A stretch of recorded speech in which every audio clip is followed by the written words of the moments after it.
Good morning. It is Wednesday, September 17th. This is the Urban and Economic Development Committee meeting. I'm Councilor Laura Bellis chairing it. First item on the agenda, I call this meeting to order. Second item, Larissa McNeil, reappointment to the Greater Tulsa Area African American Affairs Commission. Term expires May 1st, 2027. From Council District 9. Do we have Larissa? Yay. If you want to come up to any chair that's open and spend some time with us.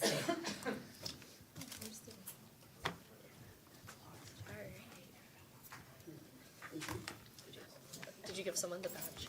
No. No, we just removed your chair, but we'll move it That's back. fair, I understand. All right, if you wouldn't mind telling us a bit about yourself and your experience serving and why you'd like to continue serving. Sure. Larissa McNeil. My day job is the African American Resource Center for the Tulsa Library. I have been on GTAC since 2022, I think, and I've been recently appointed the chair of our Culture and Engagement Committee, which has been a really exciting time. We are working to sort of get the word of GTAC out there. A lot of the things that we do include a monthly newsletter where we make sure our community knows what we're doing, and so I just would really love to continue doing that work to share the strides that we're making. So yeah. Any follow-up inquiries, questions? All right, Councilor Bancroft. Thank you for serving. Yeah, thank you. It's important. Well, and thank you for also doing the committee and like leadership as well. I know that takes additional time. Just a little, but I'm glad it dovetails with your job. All right, well, that was easy. So we will be voting on this on October 8th at the 5 o'clock meeting. You are welcome to attend, but you are not required to. Thank you so much. Thank you all.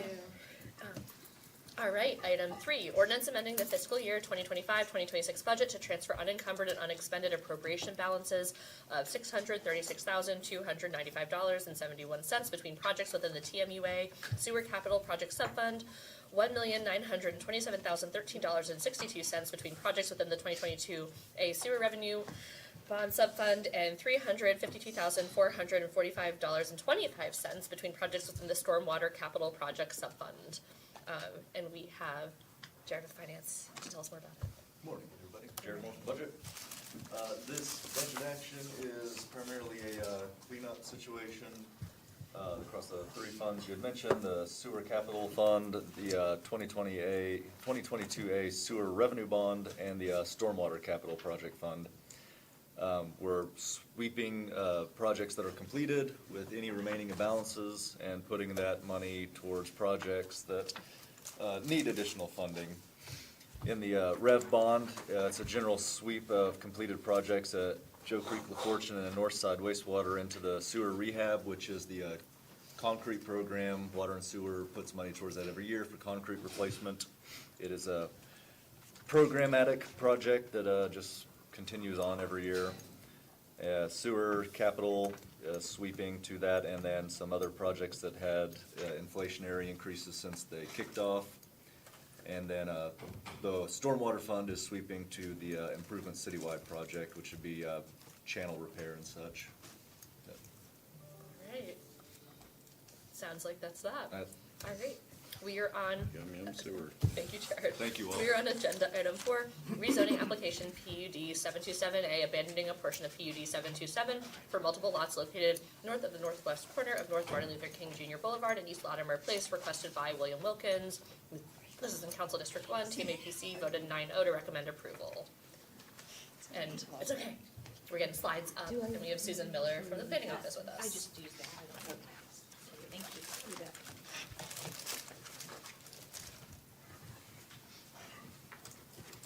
Susan Miller with the planning office. The first case is, it's very interesting. I put a street photo because I know that you all will recognize it if you don't already from the aerial. This is a rezoning, or it's actually an abandonment of a PUD.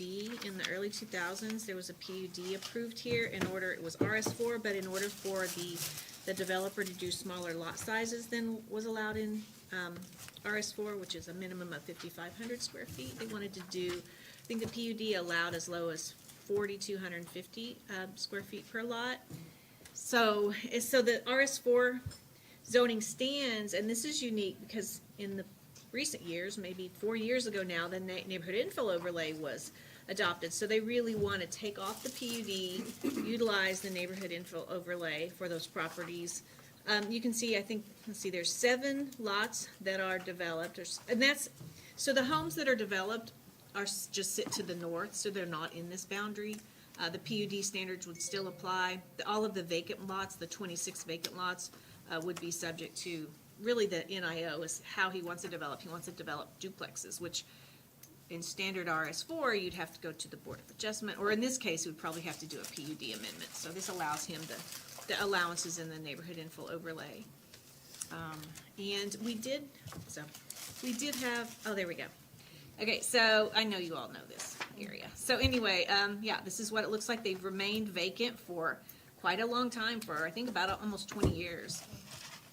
So this is a good opportunity to develop those out. There is a weird piece of it, is that, you know, the neighborhood infill overlay, which this is something I know the counselors I've been talking to about it recently, that we need to tweak on it, is that it does not allow smaller lots for single-family residential.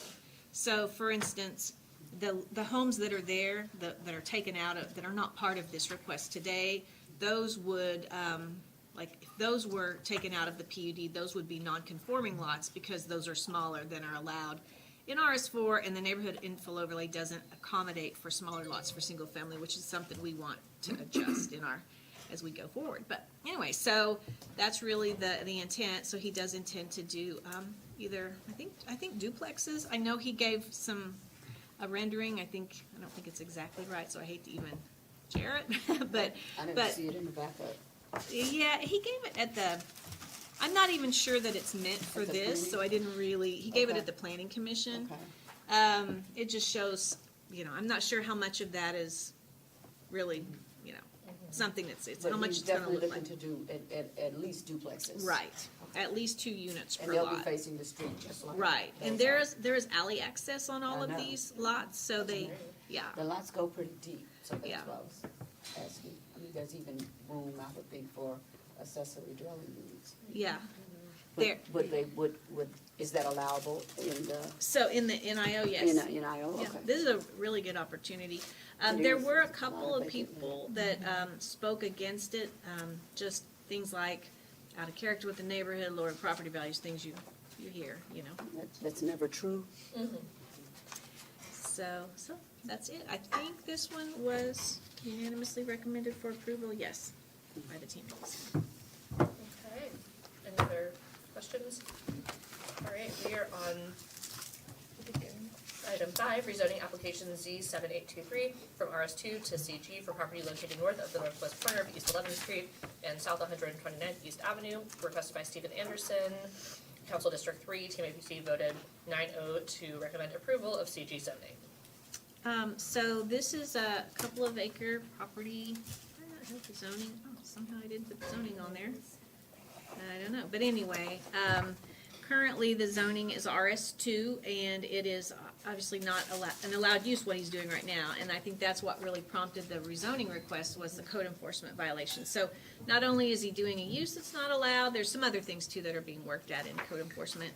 He's asking for CG wants to do. I think he is operating a tree business there. So that's the request. CG, there is, which I'm so sorry, I don't know what I did here with the zoning map.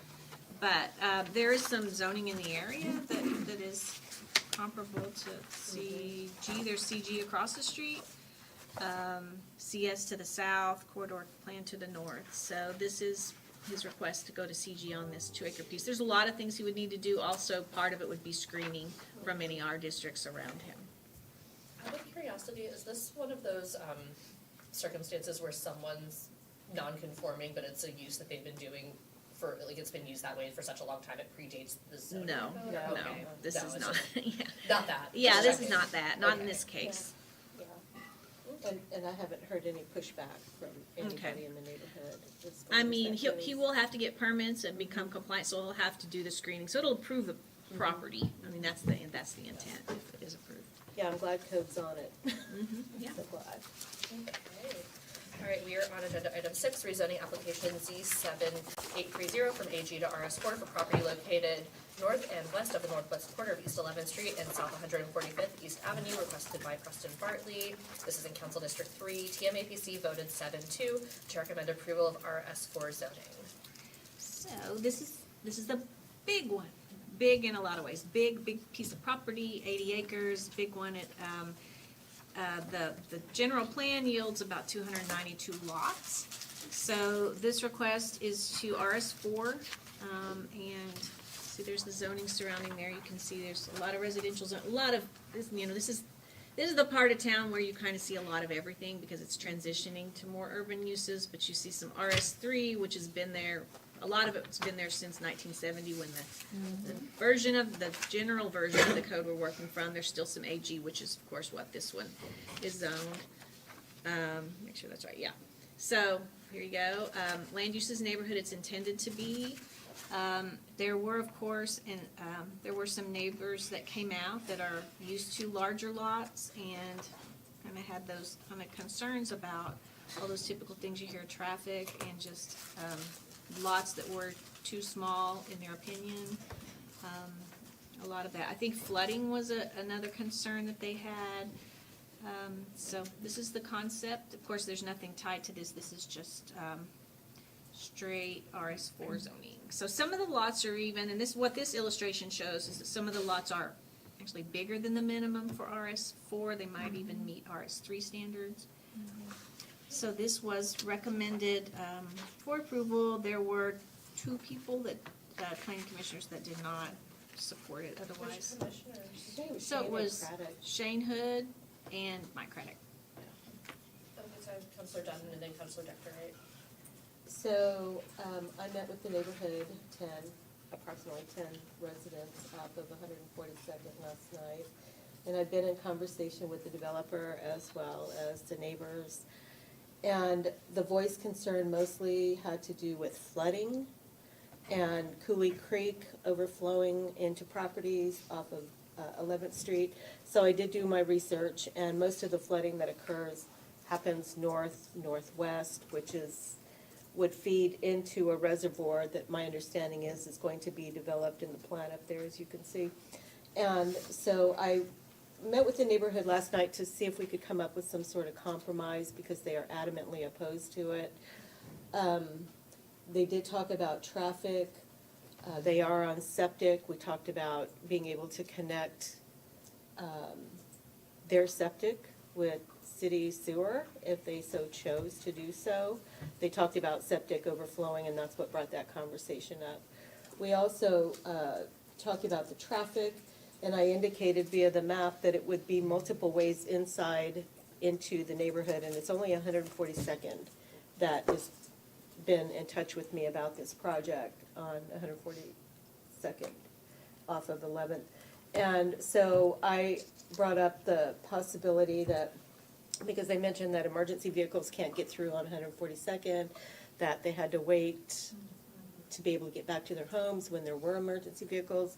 So I took that opportunity to also indicate that that would be an opening into the neighborhood, that they would be able to get in and out of the neighborhood easier, and that would also help with traffic flow. I also I'm going to speak with the developer today to see what sort of caveats both sides can come up with as far as a compromise.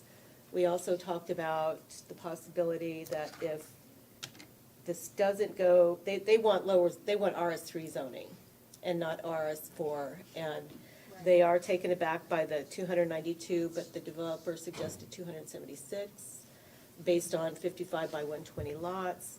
So I am going to see if we can get with the neighborhood and the developer together to just kind of hash out what needs to be accomplished that would be suitable for everybody. And I think it's a great opportunity. I understand their concerns because they are on acreage lots. But it's similar to my neighborhood where we just had a housing development put less than a quarter mile from my home, with 18 homes on, I think, 3 acres, which is a lot. And so I'm all for extending onto the east side and hopefully getting infrastructure. And that was another concern, infrastructure and the traffic at 145th and 11th Street, because the street is narrow, which I suspect that would come up as to possible stoplight at some future point. They did bring photos to the table last night indicating the flooding, which they said they had been in contact with the city, so I'm not sure what the city has in mind for Cooley Creek and the water, because that is in a floodplain. So I also brought information to the table about what the developer would have to do to mitigate the flooding, and that it would actually be better for that aspect of the water flow with the mitigation that they're going to create to temper the flooding. So, anybody have any questions for I do. me? Counselor Dexter, So the flooding is where the creek is crossing 11th Street, right? That's, Which is basically that Right. southern tip of Yes. the development. yes, it's, So the development's not gonna cause more flooding. no. It's just there's right flooding. here That they're talking about the Oh. flooding. oh, And 131st over this way, so the development doesn't really, So the flooding's at 145th and 11th? it's over here, Okay. and it's over here. Oh, But these homes are all a higher elevation. it's in the street on 11th. That's which that's the a whole complaint. other. That's a whole other thing. Yeah, other that's, issue. that is a whole other thing. Which is but there already improvements on that corridor of 11th Street? I haven't through seen any Federal improvements, and or- I don't know of any coming up. It's like a low point in the, is that what, it's like Well, collecting? I think what's happening, because the water does flow north and west, Yeah. I think what's happening is the feeder reservoirs are maybe even clogged. That's my second question. The reservoirs here, do they already exist? No, So those they would are be going putting to it be in. added. That's good. And they can go deep, maybe deep to make sure there's enough Yeah, and I capacity. suspect they're going to also include piping Okay. and not culverts. My second question is this existing neighborhood to the south is on, This neighborhood? that's the one that's not on sewer, Correct, they're all septic. but the neighborhood proposed is going to be on sewer? Yes. They have to be. Yeah. So the neighborhood to the south would have an opportunity to tie in? Yes, That potentially, I don't know Yeah. those details, but yeah. it would be on their cost though. And do you know what that would cost? I don't know what that Okay. would cost, but they, Like per household or whatever? it is an opportunity, depends but on the, how far back. Yeah.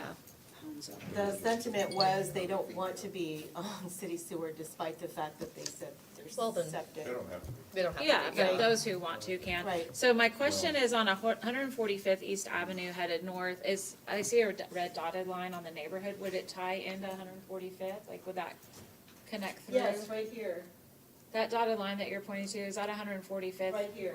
Right, Okay, so that goes through. Yeah. there's several. And right- And so I did also suggest that if they wanted to speak with the developer coming into Yeah. off of 142nd where the dead end actually still exists, that the developer maybe come in with one way in and one way out with a little median that's landscaped. That Uh, would, Traffic control. yes, Speed control. yeah, So that's a stub street right now that's gonna connect through. That- Yeah. Yeah, it's a requirement that Yeah. connect in Yeah. the subdivision regulations. If they don't connect, there'll be a process to Right. go through to. Well, I see what the counselor's saying, if there's connectivity, then that existing neighborhood actually has another way If to get routes, to yeah. 11th Street. yeah. It looks like they could go Well, they can east come up to with- 145th. They can Right. come up with, oops. Oh my gosh, it was Sorry. me. I think it was They me. Sorry, I got can excited come about Councilor Hold on Beckles' a baseball second. fields. Hold on a second. Oh, I heard about those last night too. So if this neighborhood goes in, there's like 3 Too points soon, I of know. going through. One, No, two, but there's no street, four. but that's not a street, right? It looks like 4. That's not a street. The one at the It's- north, does that go through? Is it a street? It is. It's just- So that'll go There's a through, street right there. the one to the east will go through to 145th, 142nd will connect through, so it Right. actually gives the people at the north side of the existing neighborhood another way in and Yeah. out. Yeah, And you're saying there might be a stoplight or something that's put on eventually the on corridor. 145th. Yeah, If as we know, that's what higher they want, But volume. I don't think they really want the stoplight, but that was a suggestion to help mitigate the traffic. We need to have Yeah. some. And how they say people are blowing through the stop sign and so, I did tell them last night that I would do some further research and hopefully we'll be able to meet with the developer. And the green space with the detention, would that be like publicly accessible to neighbors? Yes. Like a little park? That's great. Yeah. Um, Did you have anything else, Counselor No, Jeffrey? that Was yeah, was- myself and then Counselor Bengal. I'll just mention, I think this calls like to me, and this has come up with other properties before when people have flooding concerns, which is always making sure that we could do more proactive things to help people understand the permitting process and that people aren't allowed to build things that cause Yeah. flooding. There's processes for that, but that it happens after zoning. I just think that's always kind of a community education challenge where people want all of those things addressed on a front end, but really those happen throughout other processes and people don't know that. Yeah, And I also suggested that if the developer and the owner of the land, that there are other options that could possibly take place on these 80 acres, that the developer or the owner could parcel them out and sell them, and then whoever bought the parcels could rezone it to possibly commercial. So there is that opportunity for outside of housing to be developed into something else. Just, and I did bring up the fact it could be a grow house or, right now, yeah, or commercial utilization, so since it's AG. something for them to think about as they decide to, What AG is by right? yeah. Yeah, what it could be today. So But I yeah. will say something just in response to, I know we heard RS3 at the planning commission a little, and I'm concerned that the neighbors think RS3, they said acre or half acre lots, Yeah. RS3. That's AGI, right? Yeah. Right, and I think because those lots to the south are, I don't know if they're half acre or acre, but they're larger Yeah, lots. their acre. And it's RS3 because that's the zoning that was placed on them in 1970, but they greatly exceed the minimum requirements. So RS3 is much smaller than that, Yeah. but that's, I think Yeah, that's that's what, maybe what they're 3 thinking. homes per acre or It's something? 6,900 square feet Yeah. minimum lot. Yeah, and I so think these that's homes are gonna several. be 1,200 to 2,000 square foot For what? For, for the development, Oh, the what's planned right RS4 oh, RS4 is, yeah, Yeah. 50 foot wide, so those are gonna Right. be, by 120 deep, yeah, something like that. oh, no, not that Oh. deep. So so RS4 is minimum 5,500 square foot lots, so. Oh, okay. I think it might have the dimensions on there, on the. Oh, I was plan. thinking the homes would be 1,200 to Oh, approximately we don't get into home size, I don't know about. 2,000 square feet is what I was Like 3-bedroom, 2-bath. understood. Counselor Bengal? I heard some of the same concerns from the south, like the Tower Heights neighborhood about RS3 versus RS4. The opportunity here is certainly important to me because this is a problematic piece of land. It has been problematic for a long time. The flooding is definitely a concern, so that definitely has to be addressed. The traffic right there at 11th and 145th East Avenue, because if further to the east, you have folks who have acreage where they raise, because most of it is AG.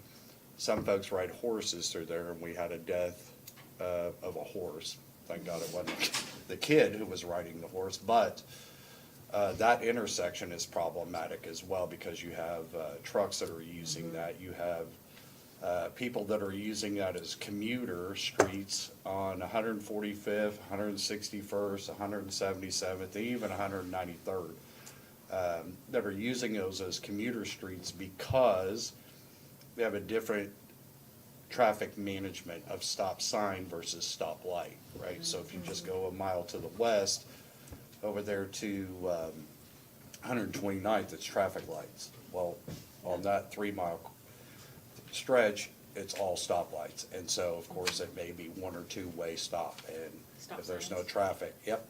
And so people are, 193rd is turned basically into a super highway. So I get some of the concerns about traffic. That is gonna be problematic. So we ultimately, I think, are going to have to look at changing traffic control at 145th and 11th Street. If this development is going to occur, at least in my opinion. So as we take all that into consideration, I'm supportive that we build housing here because it has been a dumping ground, it's been a homeless encampment, is, I think it was part of a TIF district previously for, you know, the outlet mall that was supposed to go there. So I'm grateful that somebody is taking the initiative to build something on this, and hopefully that will spur additional growth to the east. So I'm supportive, but I just want to make sure that we're thoughtful about density, and the flooding that it might cause. Anything else? Yeah, I just wanted to loop into this and tag on to Counselor Bingle, that was a concern, and I really honestly believe that once that, if it happens, that there will be traffic mitigation issues that the city will have to address and will address. Yeah, it I kind of just- seems like they're gonna like take care of their own shop for traffic flow and things Yeah. like that with the actual development, and then the city needs to come alongside, is what I'm hearing. Yep. Yep, Yeah. and there will be sidewalks, which is really a bonus. I'm excited about that. And just the fact that there is that development that you were talking about, Counselor Bingle, in that area. So hopefully, we'll see if we can reach some sort of compromise. Yeah, so all those families that live there can go to these precious baseball fields in Counselor Bengals it. district. Counselor Lakin. How's the neighborhood to the south going to get access to sewer? If they tie into the sewer, they're all on septic currently, and if they. Yeah, I know, but how, you can't tie into what, the sewer line that's going into that neighborhood, the sewer line, I think, has to be extended down that street. Yeah, I In don't order for know it- how the sewer's gonna be placed, it's way too early for that. And you said that some of them don't want to. Yeah, and now, I Well, think when yeah, I I'm spoke just- with Nathan, Yeah, he mentioned something to the effect that we could come in up here. I mean, that was something that we had talked about, but of course, it's not developed yet, so I'm not sure how it's all gonna tie in. I think, and you're gonna have to, I'm just providing layman's counsel because I don't know enough about this, but I think you have to have a sewer line that extends down that street or down Right. the Okay. easement in either Yeah. the backyards or the front yards of those homes in order for them to tie in. It'd be way too hard for them to tie into something that That's up exists in there, that neighborhood. Well, I think Nathan explained to me that that would be the case, that they That it'd have to. go up that street? That they would have to be able to accommodate if those people on septic wanted to Yeah, I would just, I mean, tie that- into city. you may just have to talk Yeah. to engineering Yeah, about yeah. how that line would be There would need to extended be a to public that line development. for them to connect to. Yeah. Yeah, yeah. That would be I on just their don't want right of way. those people to get too excited about being Yeah. able to tap in when, Well, they aren't The even cost is- excited about the very thought. yeah, They like their septic, but they don't like their septic, so. yeah. That's, Do you have you gotta community maintain it. development funds still available in District Three? No, I think yours were. You do? Oh, good. Well, there you, maybe. You did something like that? Oh, yeah. I did. Yeah. The water Water. Yeah. on 21st Street. Yeah, there you go. Or again, you Yeah, you could could connect to the stack baseball them. fields. All right, anything else on, I'm just gonna say baseball field one more time. Anything else on this one? Okay. I'll walk to them. Yeah, you could walk to the baseball fields. Thanks to the Board of Adjustment. Okay, we are on agenda item 7, rezoning application Z 7831 from RS3 to AGR for property located at the east of the southeast corner of East 56th Street North and North Lewis Avenue, requested by Talise Ziegler. Council District 1, TMAPC voted 9-0 to recommend approval of AGR zoning. Okay, so this is an individual property owner, currently zoned RS3, and wants to rezone to AGR to do agricultural uses. So, this is a very long and skinny parcel. So, there's limitations on accessory building size in RS3 where you could do a larger barn and agricultural uses and agricultural animals and everything in AGR. So that was the intent of this application, is for her to do that. On the west, there's a AG parcel that was rezoned a few years ago for that same purpose. Different owner, but same purpose. They do reside on. They do live there. All right, anything else on this one? Okay, I think we're done all the zoning things for the day. Thank you so much, Susan. All right, We are on agenda item 8, discussion and update with the City Council Small Budget Committee and Director of Finance or her designee on the city's June 2025, end of fiscal year 2025 budget report brought to us from the Small Budget Committee. Thank you, Madam Chair. Finance has joined us at the table. They're going to go through the fiscal year end report, which you all have maybe seen in the backup material, but it's been distributed earlier as well. Going forward, the Small Budget Committee will be bringing quarterly updates to you. So whenever we get the next quarter's results, which will be for or through September, we'll either bring that to you at the end of October or November so that we can have these ongoing quarterly reports where finance is directly reporting out to the full council rather than just to the small budget working group. We meet monthly, we'll continue to meet monthly because there's other things that come up from time to time. Marissa has already sent you the report that we went over this morning, which goes through July. Sarah sends that in her. It was a height adjustment. I just needed to touch, but No not. symbolism of the budget. Are your feet jangling? Sarah will put it in her Monday morning memo as well. And then I think a few of you have requested a little bit deeper insight into these reports. And so there's ongoing council staff training and finance staff training so that when you're looking through this report, you know exactly what it says. It's easy for some people to read, especially if you've read it for a long, long time. But we always have questions whenever we're going through it at the small budget meeting. So all questions are good and are valid. So we'll let Finance Committee go through this, and then we'll go through it quarterly as we go forward, and we'll continue to collectively make changes as we see fit. But this is informative and very helpful as we go through managing the budget, which is our responsibility. All yours. And Jared usually presents to the small budget Yep. group, so. let Jared, him- there you go. Take it away. Yeah, and this is kind of a discussion format, so please interrupt me with any questions along the way. Marissa prepared some excellent kind of summarization, which I believe she'll be giving to you guys along with the reports monthly, but I'm gonna steal from her and kind of use that as my cue cards for walking through this. But if there's a page you want me to jump back to or anything, please just let me know. But starting at the beginning, the general fund as a whole, which is primarily what the first couple pages of this report are.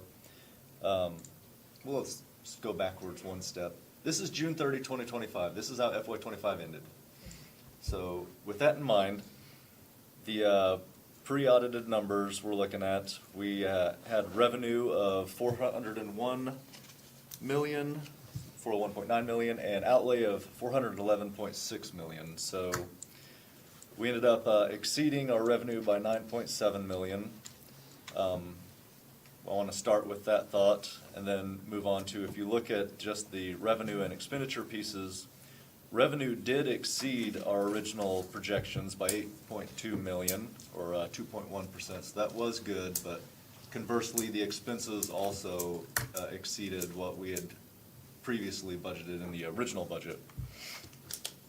Sales tax as a whole ended the year 1.45 million down from our original projection, but it was fortunately supplemented by use tax, which exceeded our projections by 4.4 million, which is 7.6% in 25, so that balanced that out nicely. Franchise taxes they underperformed a fair amount, missing the original projection by 2.07 million.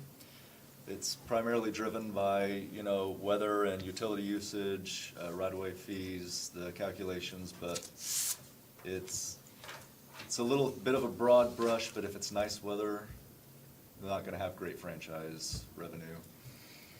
But to that end, going into FY 26, which is a little bit outside of this purview of this report, but we have reduced our estimates for that in what the council adopted for 26, and hopefully that'll be coming in better for this next year. The E911 fund, You might recall the Hayden Fleming Memorial Act was passed in late of calendar '23. It raised the E911 fee from 75 cents to $1.25, and it standardized the devices, so it wasn't landline versus cell phone. It should have stabilized it, but this was our first full year of having actuals to review, so we should be able to fine tune our estimates a little better going forward after that. But even then, the 25 actuals ended up missing the estimate by about,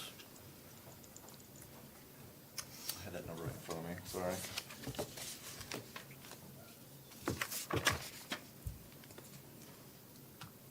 $100,000, thank you, yeah. Which is 2%. I mean, when the smaller funds, smaller numbers typically have larger percentage points, so it looks a little worse than it might actually be. But I think we projected like a 0.2% growth for FY '26, so in the first month, we met estimate. I think it's gonna do a lot better now that we have actuals to actually consider as part of the estimates. Hotel Motel finished the year very strong, finishing $379,908 above projections. And all 4 utility funds came above our original 25 projections. The water fund was giving us a little bit of scare towards the end of the year. Again, nice weather, low pumpage, but as a whole, they all finished at or above where we needed them to for the year. On the expenditure side, as I mentioned, all expenses encumbrances totaled $411.6 million, which was 97.4% of the total FY '25 budget, which was $422.8 million. That means that we ended the year with an $11.1 million available balance at the end of the year. And I'll add some color to that $11.1 million that we finished '25 with unspent. Some portion of that is always built into the '26 budget for when we bring the technical change memo to council. We get approval to reappropriate those funds in the '26 year. So we need those to also remain unspent at the end of '25. That's about 400,000 of that. 2.3 million of that 11 is based on our direct cost allocations. Basically, service departments, they do services and they get reimbursed by the enterprise funds. If they don't spend the money, we don't get reimbursed. So it kind of washes out. It's like, that's great, the appropriations didn't get spent, but likewise, the general fund did not receive revenue to offset those. So it's kind of a cashless available balance for that 2.3 million. And then the only other notable was ending FY '25. We also, you might recall in April, I believe, appropriated an additional 3.1 million for the end of the year salary estimates. There were a couple departments that were going over, so we had to increase appropriations there. At the time, it's always kind of a dance a little bit. We probably could have swept other departments' available balances, but because of the nature of how, the city's budget is governed, when we reach June 30 or the last payroll or so, if any department even goes $1 over, we don't really have a mechanism to get them back in the black. So rather than sweeping funds, we just appropriated out of fund balance to cover those departments that were likely to go negative. So it is somewhat anticipated that some available balance was left on the floor at the end of '25. But if you take those in consideration, it was more like 5.3 million that was truly just not spent at the end of the year, and that's about 1.2% of the entire budget, which it's a very small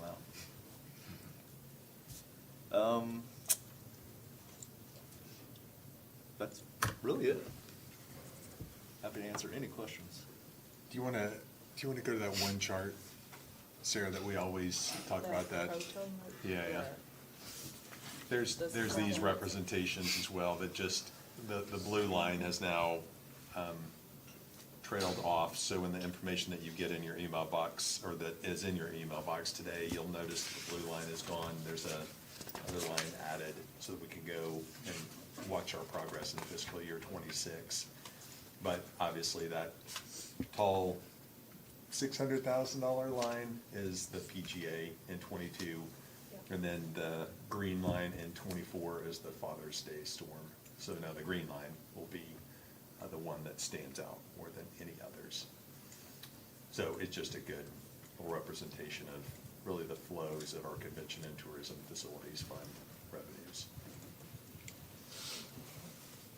And there's other stuff in there as well. Anybody have any questions about any of this? Is this helpful for us to do this? Yeah, I mean, it is to me, I was one of the people who's like, hey, I would love to get a little bit more color or context, because I'll read the report, but I was curious, related to the variances, when it came to the things that collect, sales tax, when it comes on the revenue side, and I was just curious in some of those, like the variance was that they came in under projections across several categories. Was that happening, I just want to make sure I'm understanding what I was looking at. Is that happening throughout the year, or was that just happening in the last quarter? Or is that just like an overall, like the sales tax? I think we were seeing it the last quarter for sure. I'm trying to recall if we, Yeah, I it can't was remember. before the last quarter. Yeah, I don't recall what each month did on sales tax, but what's represented in the chart is for the month, it's the month of June, and then the year-to-date is how we ended. But we were definitely seeing it in the last quarter. Okay. 'Cause I Yeah, was- so sales tax in that month was, sales and use taxes were up, but overall, sales taxes Was were down. down. I was curious if that's factoring into projections for the upcoming fiscal year related to, or like to potential, I'm just curious about, sales taxes, broader economic indicators, because that shows, how much people are shopping, spending, et cetera, in the city. Well, we did the projection prior to receiving the June numbers. So Right. that would be included, but numbers received prior to our projection would be factored in. But a longer history is also factored in. Okay. Yeah, it was considered, and to maybe overcomplicate it too much, it's kind of hard to see here, but that the sales tax, the 193.2 million, that is essentially what was baked into the FY25 original budget, where we expected the year to finish.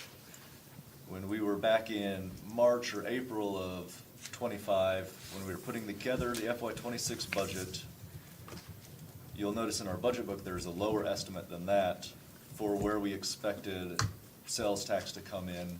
And that lower estimate, I believe we took it down 2 million or so. That's our floor for growth. So when we say like we expected sales tax to grow another 1-2%, it's not off of that number, it's off of a lower number, because we did see the last Okay. quarter coming in a little sluggish. Okay, thanks, that's helpful context, that makes a lot of sense, thank you. Anyone else? I will just say the report that we got this morning, the general fund number is in the black. Sales tax and use tax are both in the red for the month. But overall, the general fund is positive by $100,000. Yes.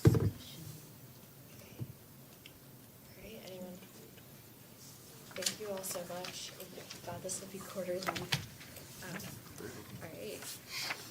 Thank you. And this will probably intertwine with what the auditor's gonna share too.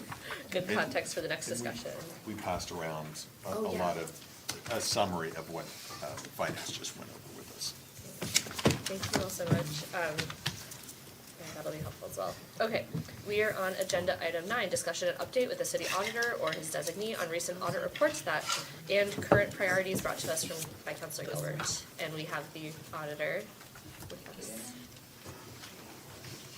Thank you for having me. We're handing out some of these handouts. I wasn't planning on it, but would you like me to? Or? It's up to you. Just go through the report. Okay, so yeah, the first thing I wanted to show you all was the audit plan that we did, that we completed, and is now out on the website. This is probably the largest kind of audit plan report that the city auditor's office has ever done. You have the same tie on today as Oh, you do in the shoot. picture. Oh, look. He only has one I tie. only have one tie. Yeah. I'm like, this is real time. Yes.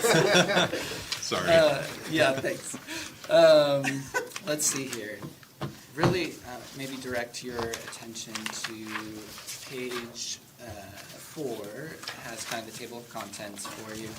And, information about, about the Office of the City Auditor, about the audit selection process, like how we do our risk assessment and determine the audits. And then what the planned audits are for this fiscal year. And I'll go ahead and have you all turn to page 7 for that.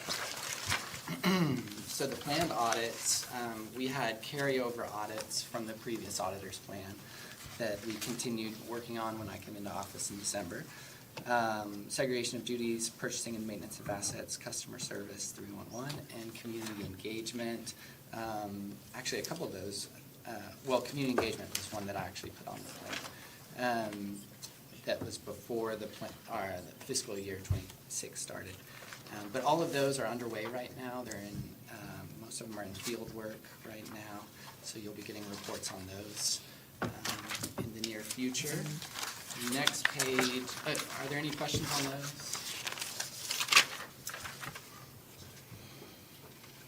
Looking forward to kind of seeing what the results are. We just started with purchasing and maintenance of assets, and we've been it's been fascinating seeing what the maintenance requirements of all of our assets are and the state of them currently. I think it'll be interesting to kind of see an overview of everything there to help us all think through new commitments. Oh, wait, And- you have a quick question from Councilor Dutton. Yeah. Is it related to that page? It's due to what he was just talking about, purchase and maintenance of assets. Does that include the vehicles? Is that what we're talking about? Police cars? It's that, I mean, really, it's roads, The it's broad- water, it's okay. vehicles, Okay. it's buildings. Sorry. Sure. Continue. And page 8 is ongoing projects that are annually performed, so these are things that we kind of have requirements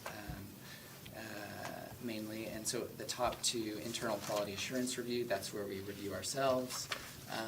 And then we actually will be doing, I think in the next year, an external quality assurance where the auditor gets audited by external auditors. So, and then a report of management actions, that's saying how did management complete the findings that we've had in previous audits. So, and next page, page 9, is the new audits. And so this was my first time to ever get to be the one who chooses what audits we do coming through the FY26. And so what you'll see here is we wanted to show kind of who we heard from and why we put it on the plan.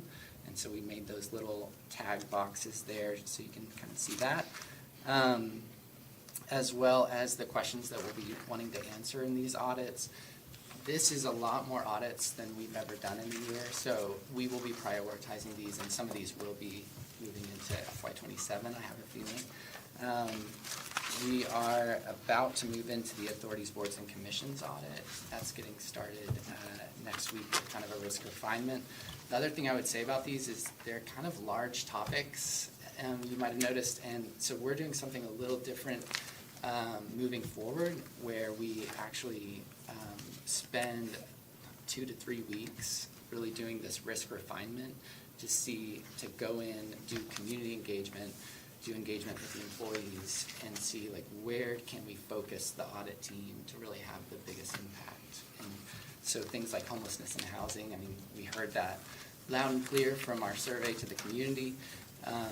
And we also see that as priorities of the council and mayor, and so that's on here, but we don't yet know where exactly we'll target. I have a quick clarifying question for 2 parts of the new list. One is, for all of these, are you looking at like the same cadence for each? Like, are these one-time audits or ones you're planning on repeating? These would be one-time audits Okay. on the new audits, yes. Okay. And then other question is, when it comes to the community engagement side of like citizen surveys or future community engagement. Yeah. I like definitely see you all across different social media platforms, but Yeah. how do you all make sure you're reaching kind of a representative sample of community members for these? Yeah, I Cause mean, like, you know, Reddit's a specific place, for example, It is you know, definitely. like, that's a specific audience, same Yes. with Nextdoor. Is that a or something, social yeah. media platform? Sorry. Smart. You know, I'm just naming that you're reaching certain segments, but I just wasn't sure, I was curious what it looks like for you to get like kind of a representative sample size of community members or how you all are reaching them, cause I Yeah. can't imagine you have a Thank you big for asking budget to that. do all that. Yes, thank you for asking that. We hired Dr. Michael Stout, who his previous education that he taught was on community engagement mainly, so he's really bringing in methodology for us on that side, Oh, for that's sure. exciting, so like from that OSU experience, okay. And he's here, by the way. This is Dr. Stout, so he's the deputy auditor now. Okay. Any other questions on this part? Alright, thank you so much. Yep. Page 10 continues it. We tried to get a mix of things, so we definitely want to always have some focus on IT, technology, since there's a large risk area there. You will see, I think, kind of this side of revenue and expenses for sure. The revenue audit is left pretty general, so it allows for a kind of target where that's going to make the most sense. And I think that's about it I had for the audit plan. If there's any questions.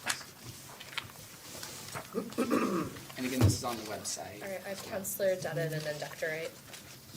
So the citizen survey that we're talking about, what is the participation in that? That we did prior to the audit plan? I don't remember the exact number. I think it was around 400 responses, which I think we were shooting for, do you know that number? Right over 300? 300. Yeah, okay, sorry. 300, we were shooting for 200. Is it broken down by We asked for zip areas, code, yeah. district, That okay. was the- Cause And- I was about to say the one question you'll always get at this table that would be good to bring with Yes. you, if Yeah. at all possible, is always by district as well. Even though I know zip code and census tracts scientifically make more sense, everyone here's always gonna be like, what about how many Yeah, from this okay. district? That's good. So do we have that information? Not with Sounds me, like but. my- No, not right now, but, But if you But we need could it. get like a heat map. yeah, okay. Yeah, that would be helpful. Okay. That way it'll give us the opportunity to work within our districts if necessary Great, to okay. promote more participation. Counselor Dr. Wright? Thanks, I appreciate this. It's ambitious, but I love that. On the authorities, boards, and commissions, as you were doing that look, one area of concern, since I've been at this table, is underrepresentation in my district, District 6, District 3. I just got some friends together to pull through our agendas over the last years, because, right, they always come to our table. And dropped it into a Google Doc. It's out of date now, but I think maybe 2 years ago, I was just really trying to hone in and see where I had representation, because that's not publicly available. Okay. And so is this part of that, is to make that information more easily available to the public? It can I be. know we have That's a great. an ABC page on our website. I think Yeah. under the previous administration, for whatever reason, it wasn't totally current. Okay. Obviously, the information's public, it's on our agendas every week, but it's not in a place where someone can just go look. Mhm. And you can't even sort through if you're looking for like, I don't even know if, on the website, it's listed by district representation. We see it here when they come to our table. It's So- labeled like seat. Yeah, it's like by the authorities configuration. So we get that information in our agendas, it just seems like we should track that over. Because it is hard to keep track of proportionality. I would just say districts 9 and 4 are very much overrepresented on the ABCs, and so. Which I personally take no issue, I know, but that is an issue. Right, I mean, if we're trying to have We do need more, yeah. representation, so obviously there is a methodology where it comes from the mayor and comes to us, and we don't really, it's only the sales tax overview committee where we actually have designated seats that are for the districts, but in general, it would be good to have Okay. a wider representation. So I'm just wondering, since you're looking at these things, if you might pull that information in as well. Yeah, I think for this one, actually, it'd be great, think as that- we do our risk refinement, Yeah. 3 weeks to allow for any of you to speak with Mike Stout on ideas. I think Great. the other thing that has been a question brought to me is why do we have some authorities, boards and commissioner, people serving in multiple capacities? Sometimes it's designed that way, right? So we have a Title V chairman or chairperson that is on like the. There's like the entire- hub spoke model for Title V, but you're right, Yes. otherwise you do just have people with like kind of concentrated power over time. influence. 'cause So they're- I just think Yeah. as transparent as we can be about it, and then set up a system so that moving forward, when we do our confirmation, that person moves on to that list. So it's kept to date, rather than what I have felt like is like citizens have tried to go do an audit just by pulling agendas, and try to collectively do something in a Google sheet and be like, does this look right? I was like, I don't think this is the way we should be going about it, but it's more accurate than like what has been publicly provided to now. So I guess what I'm saying is all the information's out there, it's just not in one spot that's updated on a weekly or monthly basis. And I think maybe the mayor's office might have been working on the project too, just because they need to know, who to send to us, so that would be great. And then, I agree that homelessness and housing is on everyone's minds. I'll be curious to know how you refine the lens that you bring, right? Because I think the question we get is, how much money is it gonna take? Where's the money that we've already spent? What are the outcomes? And I think, it's not a simple X dollars in, results out, right? Because we're talking about people with very layered circumstances. So I'll be curious to know kind of how you dial into that. I'm also curious. Yeah, because the question is, how effectively does the city address homelessness in coordination with other groups? And then, I think the permitting and stuff, right, where you have direct purview over that. So, thank you. I'm excited for all of these one-time audit reports. And you're saying some of them will just spill over to next fiscal until you kind of get through your list? Okay. Counselor Lakin? On tax commitments, are you working with the sales tax overview committee on that? I guess. We met with them in the risk assessment, and so that kind of came out that a little bit, but we would be, Yeah. we haven't started it yet, but Yeah, they're we'll just, definitely be. they're deep into all that already, which is Okay. great. So Okay. they're probably a really good resource, but Thank it sounds you. like you're on it.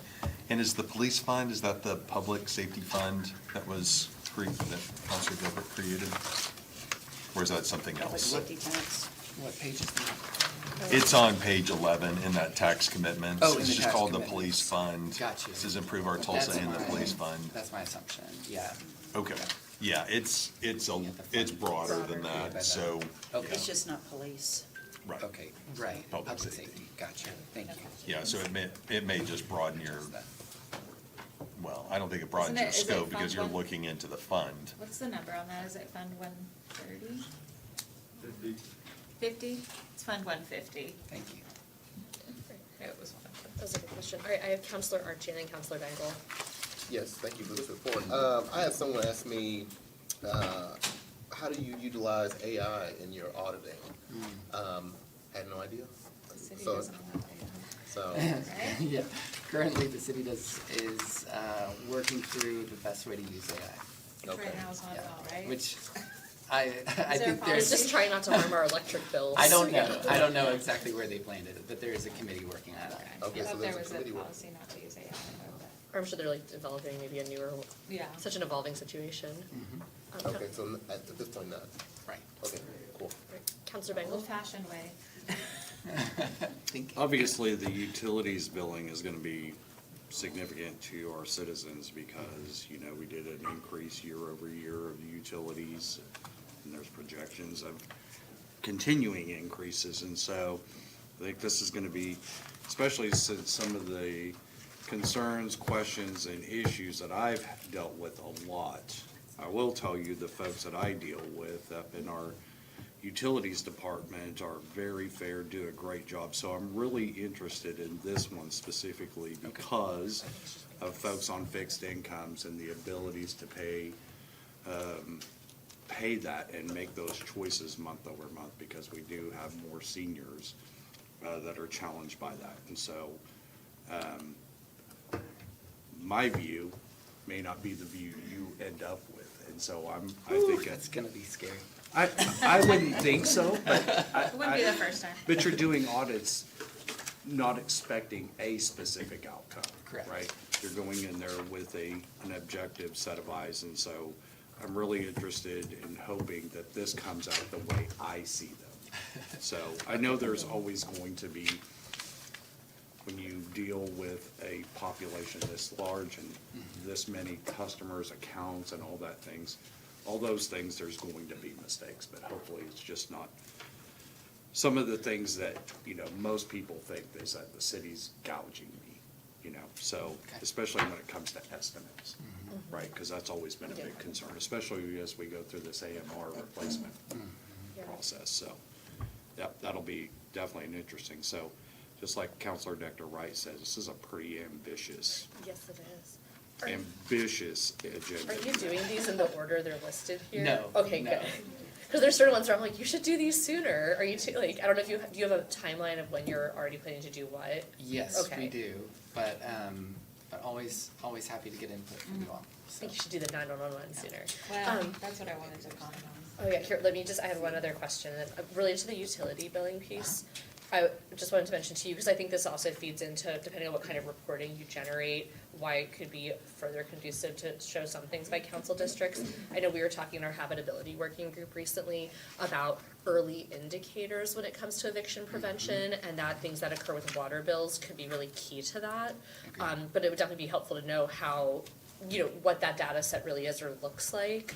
Like, we've just been trying to identify, including through utility billing, how you can kind of observe early on that something's an eviction risk or a large complex might be having a challenge, or, all sorts of things like that.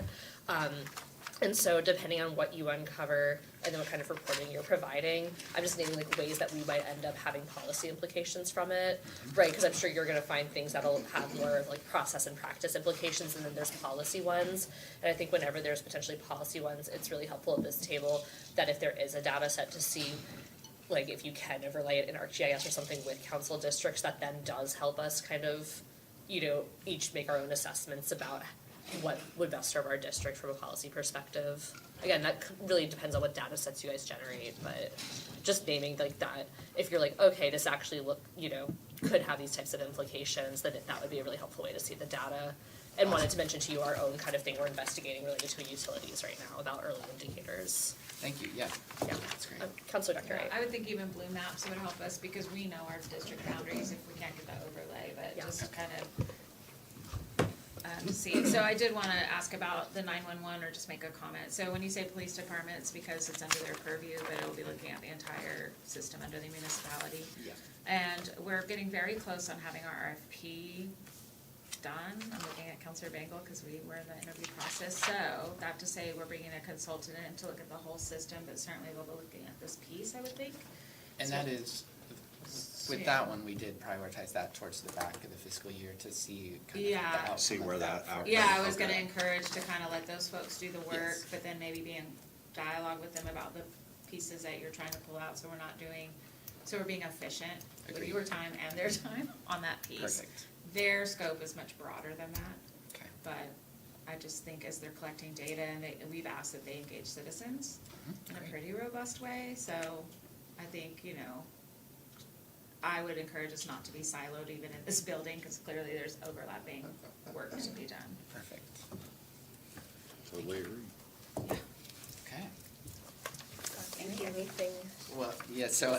You keep going. I had a though. few, yeah, a few items. Yes. Let's see, go back to that. Okay, so the next paper is 2025 audits. Completed to date, so I just wanted to make sure you all knew and could see it all kind of in one place. This is on our website as well.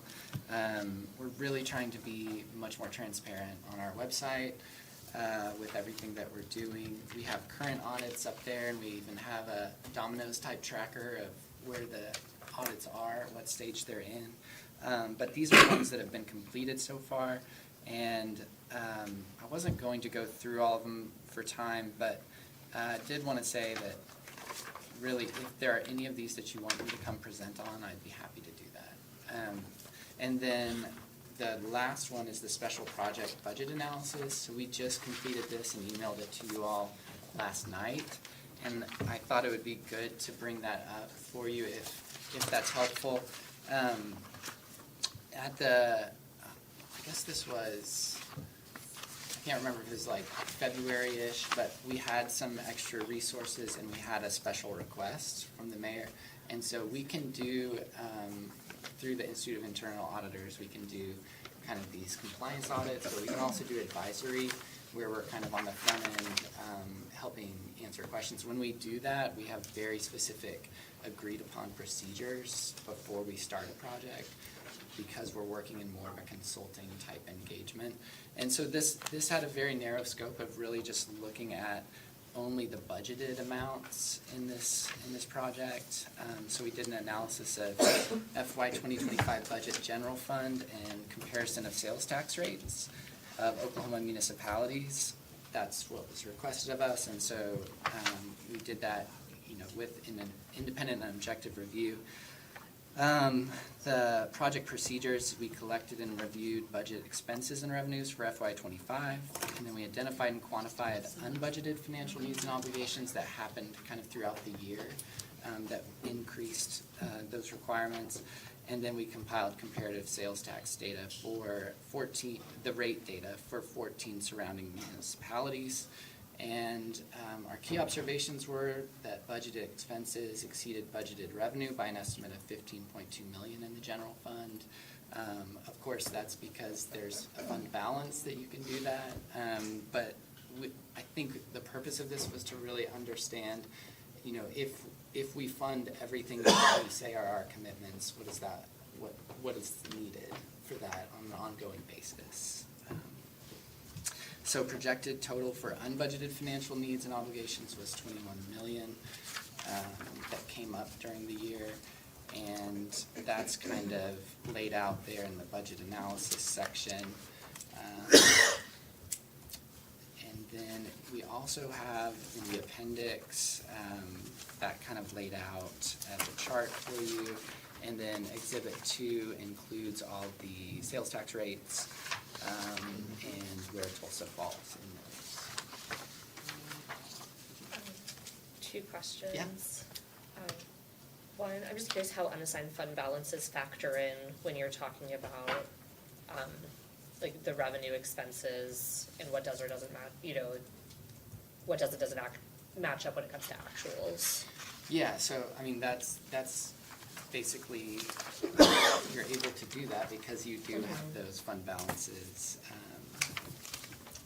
But we weren't really looking at the fund balance side. It's more of this question of ongoing, if these are the commitments we have to date.